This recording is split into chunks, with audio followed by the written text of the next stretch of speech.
The Cultural Council's mission is to nurture, promote, and support a healthy, diverse, and inclusive cultural sector so that the arts and culture are a part of everyday life for everyone. We invite listeners to discover Florida's cultural capital online at palmbeachesculture.com.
Welcome to the Artistry podcast, where we dive into all things art and culture of Palm Beach County. I'm your host, Sarah LaPierre, and I'm here today with a very exciting guest, Molly Leach, and she is a fantastic artist. She's a self-taught fluid abstract artist. She's the co-founder of Smart Art Courses, and she's a YouTuber. So we're excited to have her here today and talk with her. Molly, thank you for being here. Thank you for having me. I appreciate it so much. And a little bit a history between us. We actually met through Artistry, Yes. Fine Arts Festival, right? Yes. We'll get into the background of that more later on, but I wanted to ask you first, can you describe to us what fluid abstract art is?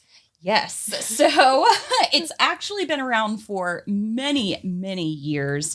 It was David Sequeira. It was originally called accidental painting. Oh, I like that. So he used chemistry and physics and realized that paints react in certain ways due to the force that they're applied to the canvas and the way that they're manipulated.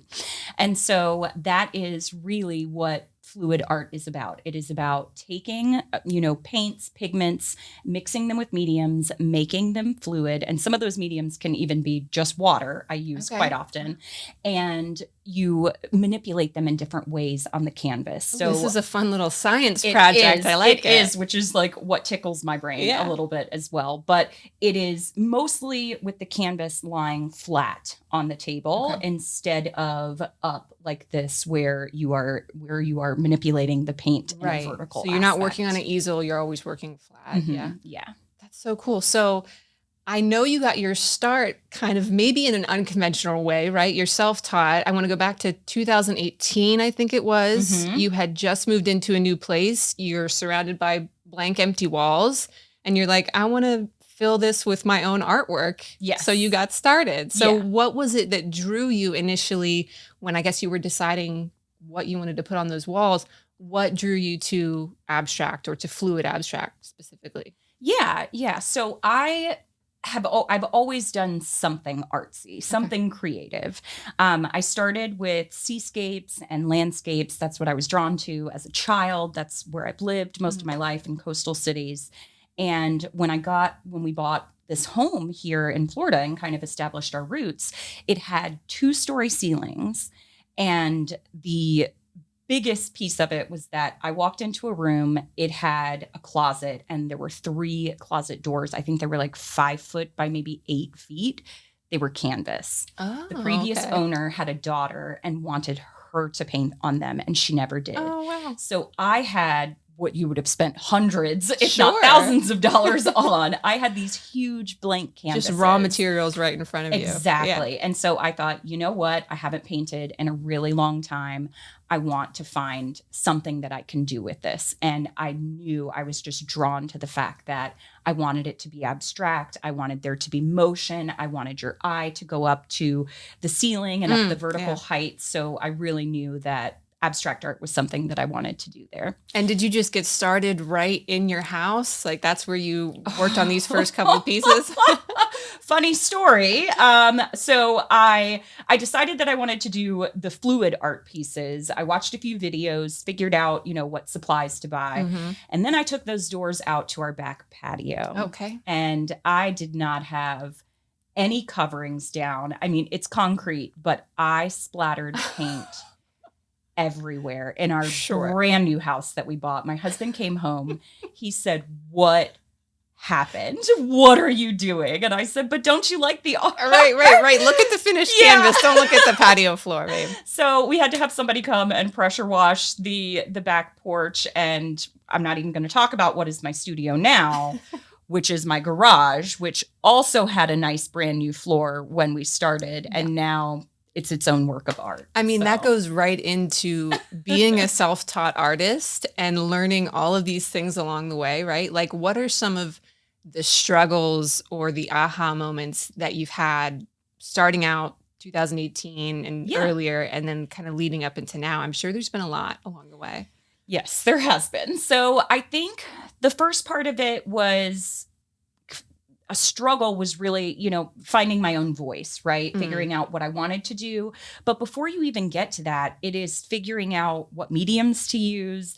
There weren't a ton of people doing this at the time that I started. Yeah. There were only, a few people that I followed to really learn from. So it was about testing things out, figuring out what mediums work together, what paint brands work together.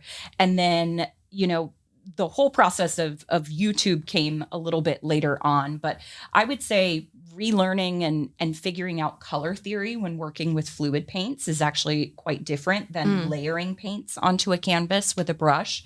So that was, something that I really had to relearn and experiment with myself. But struggle or not, it was super fun to learn, and it's brought me on this journey so far. Along that experimental path, I believe you also became an inventor, right? Like you created a product because there was nothing that you liked enough that you were setting your canvas on. You needed like these stilts, right? Can you tell us about those? Yeah. So actually, I found a need and I figured out a way to do it. Yeah. I never in my life thought that I would create a product from scratch. But because you lay it flat on the table for, people with back issues and back pain to allow the paint to drip down the sides, I created what I call my level up art stands. Nice. So they are stands that you place your canvas on. They're made of durable material. They're not like 3D printed. And so the paint peels off. You can reuse them for years to come, even with resin for resin artists. So that was a process in itself. It took me about a year for that to come to fruition. Okay, and I learned a whole heck of a lot in the process. And now those stands are made here, actually in Florida, in the USA. But they're 3D injection mold printed. Okay, how cool. Yeah, I think I had a glimpse into a pouring artist's studio one time, and I'm pretty sure I've seen this on most other people's setups where they're just standing on solo cups or something like that. Yes. Like Yeah. So I think having something a little bit more durable when Yeah. you're really getting and better into for the it. environment too, right? You're not as much creating as we as much possibly waste. can. Yeah. Something that you can, like you said, peel off and reuse. That's awesome. Yes. So you mentioned that you kind of started painting coastal and landscapes and that you've sort of lived in coastal areas most of your life, right? Yeah. How do you find, even with your abstract work, that the area that you're in, the studio that you're working in, the space that you're creating in, influences how you work in the art that you produce? So, yes, living in coastal places, basically my entire life. I moved from, I was born in Columbia, South Carolina, moved to Charleston, South Carolina, and then ended up here in Florida. The ocean and nature it's a huge part of what inspires me. But it's not just the colors, it's the motion and the energy that carries with it. And, I like tropical things too. I like super bright colors. I love, think like birds of paradise type colors. Yeah. And I'm really drawn to that as well. So I would say nature and ocean are some of my biggest inspirations. Speaking of bright colors and the artwork, if you look behind Molly, that's actually some of her artwork she brought in today, which I just love that piece. And those are the colors right there. I mean, it's so cool to see all those little cells and how the different shapes and the way you manipulate things and how they evolve. I love seeing the process too on your YouTube channel. Thank you. I mean, I'm always somebody who's a little bit biting my nails and like, oh my God, what's going to happen next? Because it's so, to me as an outsider, it seems unpredictable. I'm sure you have at this point a great level of control and, knowledge of what you're doing, that you know where things are going to go. Right. But I just love watching it because it is pretty exciting. The evolution of every piece is so different. Yes, absolutely. Some pieces I go in no expectations and I let the paint do the work. A lot of times I have it planned out, but there's always surprises, and it's so exciting to see how they dry as well. Yeah. So art is only a part of your career life. How does the balance of that work for you? Yes. So I do have a full-time career, and I have had that. That's part of what brought me to Florida. But I started being creative again as a release from my full-time job. So I would paint when I would get home and on the weekends, and it just kind of grew. And that's really how it has remained over the past almost 7 years now in February. Yeah, so, I do have 2 jobs, but it doesn't feel all the time like I have 2 jobs. It still is my release. When I get home, I think, oh man, I get to paint today, not I have to paint today. Yeah. And that I think is what helps me with that. Do you have kind of a setup for yourself, like to get your head into this different space, into creative space? When you get home, you get into your studio, is there a mode? Are you playing music? Are you listening to podcasts? Like, how do you kind of set up your creative space? Yeah, for me, it's actually mixing and setting up my paints. Oh, okay. So that piece of it takes, and sometimes that's all I'll do. I'll go in the studio and I'll get to mixing, and it's such a peaceful time. I don't listen to music because I produce my videos and I don't want any copyright issues or anything there. So really for me, it's about collecting my thoughts and setting a little bit of intention for what I'm going to do, thinking about what I'm going to share in my life to my followers. And really it's just about like that preparation of getting the painting ready. And a lot of times mixing those paints and taking that time gives me so many more ideas that for paintings and for videos that I'm going to do that day. So it gets me like really excited. Yeah. That's so cool. I love to get a glimpse into artist studios and just see the way that they have their materials set up. It's always kind of a fun view to see how somebody works. Is there like a method that you found that works for you of just the way you move around your space because you're painting tabletop? Like, I'm sure filming and creating at the same time, you have to be really aware of how things are, for you accessibility wise, but then also for the viewer to be a part of your creating process as well. Yeah. Is that like a whole? Oh my goodness. Yes. So that has changed over the years. So I started, like I said, it's in my garage. So I started on a little table with like a little camera that clipped on by my water heater. And as I started making videos, if you look back on my channel, you'll see I started on one side of my garage and I finally found where I'm at peace now. And I film with 5 different camera angles. Amazing, so it's a little bit crazy. But if you actually saw my studio, people come in and they say, oh, I thought it was so much bigger because it's a 2-car garage.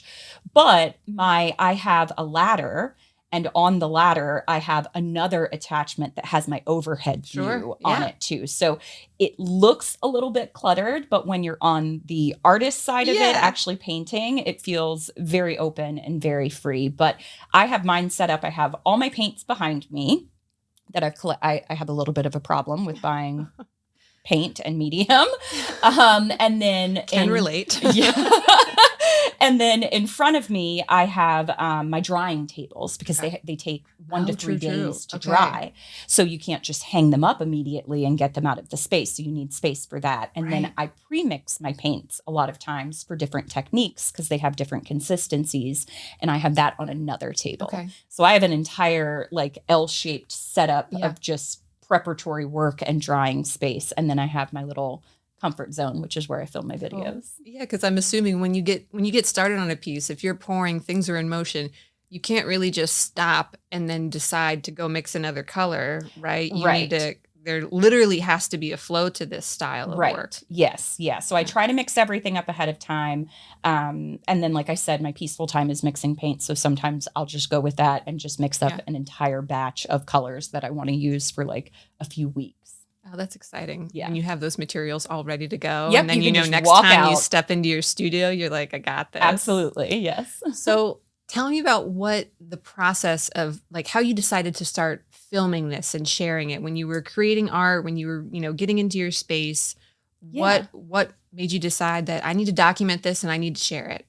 Yeah. So I started myself filming because there were so many different techniques and reactions and paint mixing mediums. And I just wanted to have like a little journal for myself to see, how did I do that? What were the colors that I used? How did that react?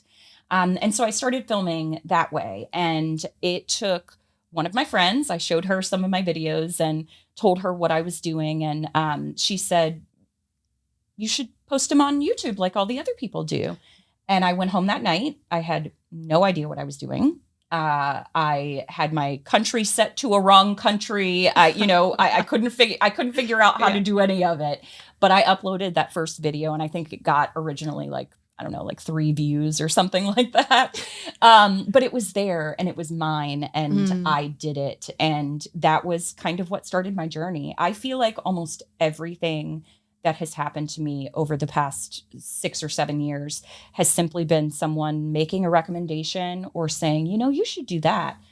And I would just do it. There would be no question, no hesitation. If it made sense, I just did it. Yeah. And a person of action. I like that. Yeah. And that's kind of how all of this has evolved along the way. That's amazing. And now you've grown this channel to over 900,000 viewers.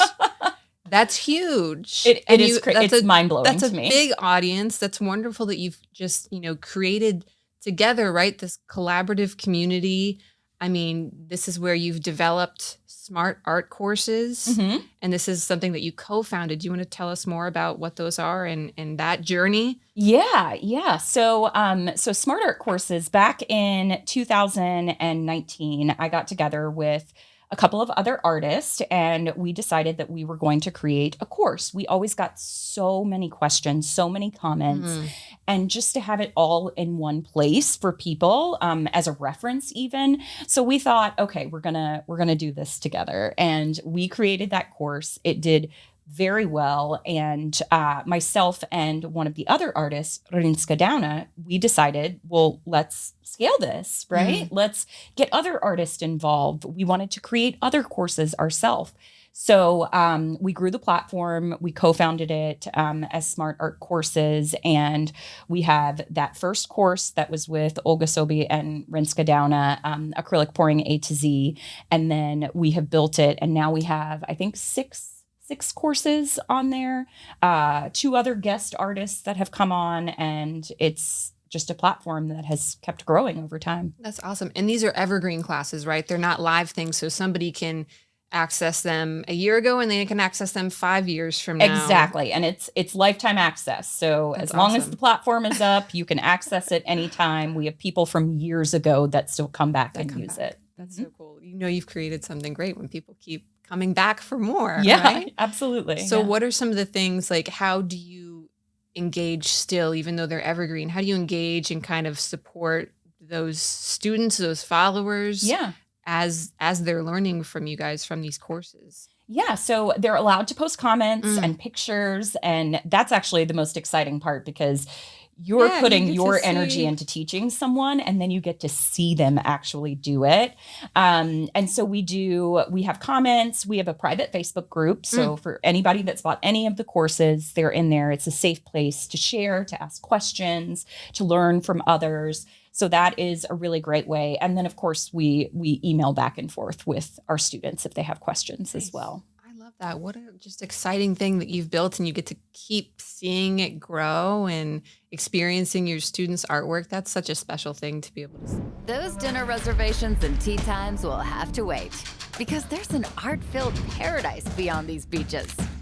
A mecca of masterpieces, spectacular sights by day and night. A cultural capital that's calling your name.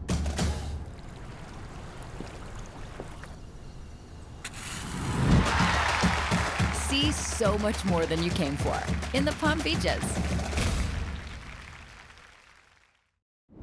It really is. It's one of the best feelings. And let me tell you, sometimes they do work that I think is better. That I'm like, wow, you did good. You're like, the student has become the master. Yes, absolutely. Yes. So, and they share their stories too. And Yeah. some of it is personal.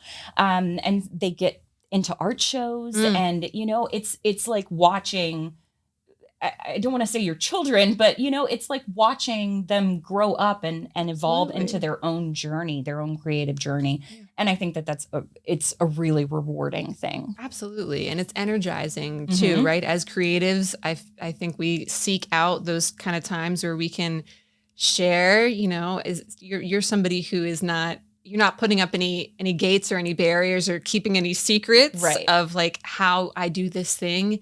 Here you can have this knowledge and apply it in your own manner and benefit from it, whether that's just something you do to relax and zen out or something you want to go forward and do art shows with. Absolutely. I love the no gatekeeping here. Yeah. So speaking of art shows, right, we talked that we met at Artistry. Yes. Yeah. Your experience, you started in their emerging artist program, which so did I. So what was that like, and how did you decide to take, you know, your work from, all right, I'm in the garage studio, it's on YouTube, I'm going to go do an art show. How did that process come about for you? Yeah. Again, it was a friend of mine that said, hey, you should do this. And I had been to Artistry previously, and I thought, is that even within my reach? Like, you know, is that something that I want to do? It had never even crossed my mind. And so again, a couple of weeks later, I got, you know, my artwork and my pictures together, and I submitted my application, and my pictures were terrible, awful. I almost didn't get it because I didn't know what I was doing at the time. But you know what? I took the step. I tried it, and the program was absolutely, absolutely amazing. It really sparked my art career to keep going further as an artist and not just a content creator. And now are you doing more art shows? Is that a regular part of your, no? So we do one a year then? It's Artistry? Well, if I get in, because it's a juror show.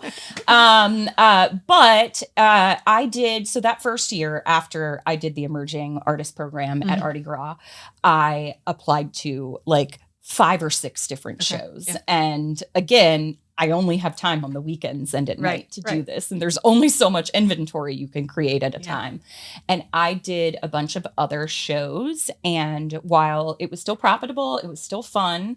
It was a lot of work. And I'll be quite honest, Artistry was one of the best, and still is one of the best shows to do, in my opinion, especially around this area as well. So I scaled back, and then the next year I did two or 3 shows, I think. And then the next year I said, you know what, for the amount of time and energy that I put into it, I want it to be good. So I put all my eggs in one basket, and I apply to Artistry each year. No, that's great. I think, you know, you have to do those experiments as an artist and see where it's good for you to put your energy and take your time. But you did it. You tried these different shows. Yeah. And had the experience of it. I get it, setting up the booth and being there all weekend. We've seen each other sweaty that first day, loading like, in. All right. Like, oh, God. See you the next 2 days back to back. Yeah. It's a lot, but it's great. Yeah. And of course, obviously, I love Artistry. That's the show that I do every year too. So the Emerging Artist Program,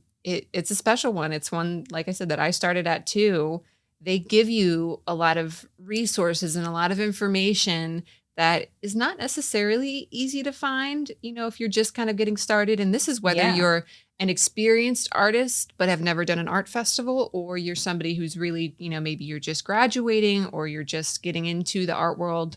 Absolutely. from any stage. They give you some guidance. They have a little bit of mentorship. They help you get booth shots, right? So you have a professional photo to then apply to other shows.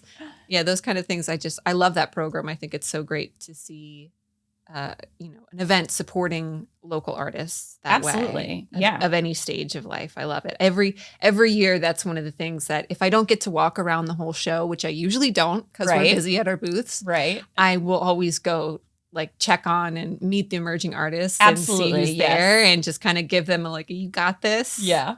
I'm just excited for them. I'm always excited to see new talent and people kind of, spreading their wings a little bit further. Yeah, that the first day after setup, I try to make it a point before the end of the day to go by and see them and just let them know. There's small little things, like making sure you don't have any signs in your booth or removing any tables, anything like that. Yeah. And I tell them to get a good booth shot by the end of the day if you don't have the means to get it professionally done, right. in case you want to go to any other shows. So I've had a couple of fluid artists that are there that I've met, which has been really amazing to see at those shows. And I've done at the Cultural Council, they have their, educational session, and I've gone and spoken there as well for the emerging artists. So it's been amazing being one and then being able to contribute back to the program in that way as well. Completely. Yeah, that's such an exciting,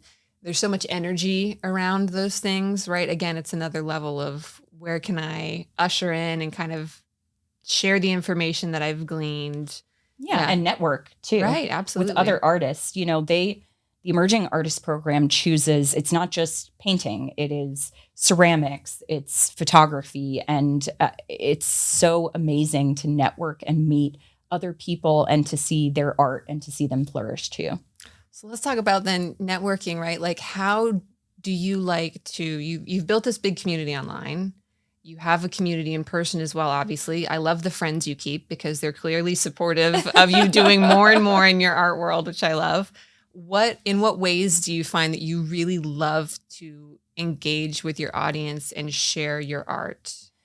Yeah. So comments are a huge thing. Mm-hmm. You can connect with people across the world. So it's very different than, having a local show or an art festival. Online, you are connecting. Literally, I talk with people in Japan and, Singapore, Australia, the UK. And with translation now, I translate my videos on YouTube. Okay. So I get comments in different languages. Oh, how cool is that? Then I can then translate and I can talk back with them. And it's something that's really special that you can kind of touch and connect with so many people. I also do a little series on taking viewers' comments and their recommendations and making paintings from them. And that can be inspiring on its own. So that is a fun way to connect as well. So give me an example of what that looks like. Are people saying, I want to see this color or this material, or what does that look like? Maybe? Yeah. So sometimes I will just do a call out. I will create make a technique or a painting from a technique. And I will say, what colors would you like to see? And then people will come up with color palettes and I'll pick one. I'll highlight their comment on my video or, while I'm making the painting and create a painting from that. I did a yellow ochre series, which I don't use that color very often. So I was pushing myself to do that. Okay. And when I did that, I asked and there were some of the most amazing color palettes that came from that. I think I made 3 or 4 paintings from other people's comments. But it's nice to know that your opinion was heard and that somebody valued it enough to create a piece of art from it. Sure. So I love connecting through comments, emails, all of that to keep my audience connected.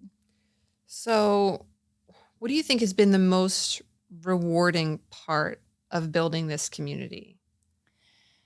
I do. I think it's twofold. I get the selfish part is that I get rewarded for feeling like I matter, that my art means something to other people. I did it for myself when I started, so I didn't realized that other people would also like it. Art is subjective. So, and so that, that's the part that really makes me feel good. Mm-hmm. But the other part of it is that I have so many people reach out and say, you've helped me through a hard time. I love, watching your videos, or I bought this piece of art at a difficult time and I get to look at it every day and think about something special. So it's twofold. I get that feeling kind of from both sides, that I make an impact on other people and that those other people have made a big impact on me too. I'm sure people make this reference in comparison, so maybe it's one that you've heard a million times and you're going to roll your eyes at. But I feel like it's a little Bob Rossi, where you're like, people, probably just also, besides really engaging in your videos and watching and learning and maybe creating their own artwork, you might just be existing, kind of while somebody's working because they find your videos soothing, or right? Like those are kind of things, like art making is so soothing to just have on in the background, or little, creation of any kind it's not something that's like crazy high stakes that you have to worry about. It's just sort of something that you can zen out to a little bit. Yes. Yeah, Cool. I do. I get that actually quite often. People say they watch it to relax, to go to sleep at night. Some people have the sound of you pouring acrylic on the canvas is just so soothing. Some people have even said, like, they've sent me pictures that I'm up on their big screen in their house while, God, and I'm like, oh my gosh, my face. So yeah, it's definitely, it's not, and some people have never painted before that watch me. I originally wanted to teach others and share my art, and it really is sharing my process, because some of these people have never painted before. They said, I just watch you because it's entertaining. Yeah. I love that. Yeah. Especially, like I said, those pours, sometimes you get into those reactions and it's like, oh my gosh, what's going to happen? And where are things going to go? And depending on which way you're tilting the canvas, or I don't know if you're ever using like a hair dryer or a blower or something, right? Palette knife. Yep. Hair dryer. Those are my two kind of biggest. Those are the go-tos. Yeah. So where can people also find your work, right? Like besides obviously watching the creation of it on your channel and maybe catching you at Artie Girl when you do that show, hopefully. Yes. Where can people view your work and potentially collect it? Yeah. So I'm on all the social media channels, but my website, Molly's Artistry, is the biggest place that you can find my work, or through my email. That's the YouTube as well, right? Molly's Artistry. It's all Molly. It's everything. It's everything is Molly's Artistry. Nice. Yeah. Nice. That's always helpful when they're all the same thing, easy for people to find. Yes. Branding 101. Yeah. Nice. Nice. So when you've created, I think there's last time I looked, over 700 videos on this channel. How are you keeping this like creative spark? How are you keeping the content fresh? Like that's just a lot of videos, lady. It is a lot of videos. So a lot of those came from when I was just starting out. I would come home and I would make a video almost every single day. Wow. Like I would come home and paint because I wanted to, I needed to, like it was fun, but I didn't edit them at all. Okay. So if I needed to walk and go use the bathroom or, anything, there would be a pause in the video, there would just be you staring at a blank canvas. Yeah. So now there is more work that goes into it. Like I said, I have 5 camera angle setups. Yeah. I edit my own videos. I get that question a lot. Like, do you have a company? No, I do it. You're the production team. You're the editor. All myself. Yeah. So I've gone down to doing 2 videos a week, and that is what works for me. Yeah. But I can go out on, a weekend on a Saturday and paint 4 or 5 paintings. So now I'm ahead half of a month. Okay. And then I can edit those and kind of just get into my flow. Yeah. But I personally, I'm A-type personality, and which is completely opposite of what you would think for being creative for me. But I like to make lists. I'm very creative in the morning and at night. And so at night, I use my phone. During the day, I write down my ideas and I keep like a little journal of them. And so when I go out into my studio, to keep the juices flowing and not be so repetitive, I will go off of that kind of inspiration list sometimes. And then that one thing I'll say something in a video and that will lead me down a whole nother Spark path. the next idea. Exactly. Yeah. And series is the other thing. Okay. So picking a color and doing a series on it, picking a technique and doing a series on it, it keeps the ideas coming, it keeps viewers engaged, and it really helps me to create like a body of work, especially when I do end up doing shows or showcasing like a series of something. And you can go a little bit deeper into something that way when you're exploring it in a series versus just trying something once. Absolutely. So when you say series, how many, like, are we talking about 5 pieces, 20 pieces? What does that look like for you? Or is it different every time? It's different every time. So, it depends on what goes into it, how much experimenting I need to do. But it will normally range from like, I would say 5 to 10 types of paintings at a time. Really cool. Yeah. So what about when you ever have moments, maybe you never do, maybe you're one of the lucky ones, that if you get stuck, right? And you're looking for inspiration, what does that process look like for you? If you need to go, ignite a spark, you're feeling like the studio's not it right now. What's your process there like? Oh, it does happen to me. Believe me, I truly believe it happens to everyone at some point in time in their life. For me, I find I actually, it depends on how I'm feeling. Okay. I will either take a break. Take a break. You can either try something else creative within that time period, or you can just literally take a break. Yeah.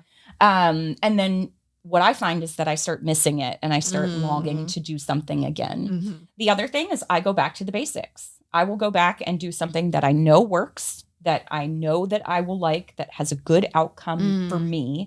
And I will go back and start doing those things, because especially with fluid art, when you're experimenting, things don't always turn out the way you want them to. And it's very easy to get like, just a little bit like upset that things aren't you're not producing, you're watching somebody do this and you're not producing the same thing. So I think going back to the basics can also be, a really great way to reignite your creativity. And then also just taking some time in nature for me, going on a walk, going to the beach, looking at other bodies of work, being inspired by others. I do believe that is a real thing. Seeing color combinations. Sometimes if you just go to like a Home Depot and look at the paint chips that are there. Oh my God, I love that. It can really, really inspire you to come up with different color combinations. Sure. So those are kind of the ways that I kind of, if I'm not feeling, quite so creative, those are the ways that I could try to get it back. Are there any, I like to ask this question since we're, talking on a podcast that's about local arts and culture, right? Are there any spaces, exhibits, shows, pieces of art in Palm Beach County that you're like, people need to see this? If they haven't been, they need to go visit. Yeah. So there's actually a few. So downtown West Palm Beach has amazing artwork on its buildings itself. The murals down there. Yes, the murals are so beautiful. It was one of the first things that caught my eye when I came into the city, and we actually lived downtown that first year, so I got to see it all the time. Artie Gras was my first show that, not that I did, but that I actually went to. Yeah. I still have the painting that I bought. It was a pencil drawing of a little cat. It was the cutest thing I had ever seen. I love it. I still have it. And I remember then like, let's find more shows, because I hadn't really I'd been so involved with my career up to that point in school that I hadn't really ventured out and did much. So I was like, let's start going to shows. The Cultural Council in Lake Worth has a beautiful, and they rotate their artist setups there. So that is a really cool place to go and visit. And they have tons of information on just all kinds of artsy, I should say, things that are going on in the area. So that is they a really cover great the whole place creative culture, right? No, I love their exhibits, and that building itself is like a piece of art. It's a beautiful building. Yes, it actually is. The curvatures, right. Definitely don't sleep on the Cultural Council. They've got great exhibits. Yeah. What else can we get into here? I'm gonna look at my notes.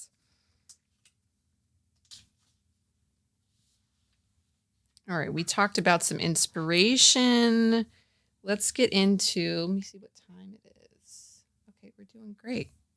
Advice and reflection.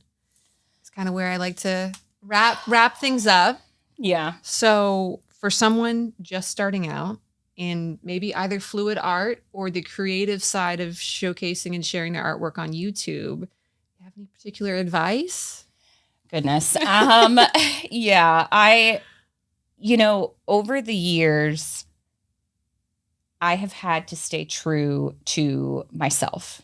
Putting yourself out there on social media, and I think that goes for both of us because we really are, what you see is what you get.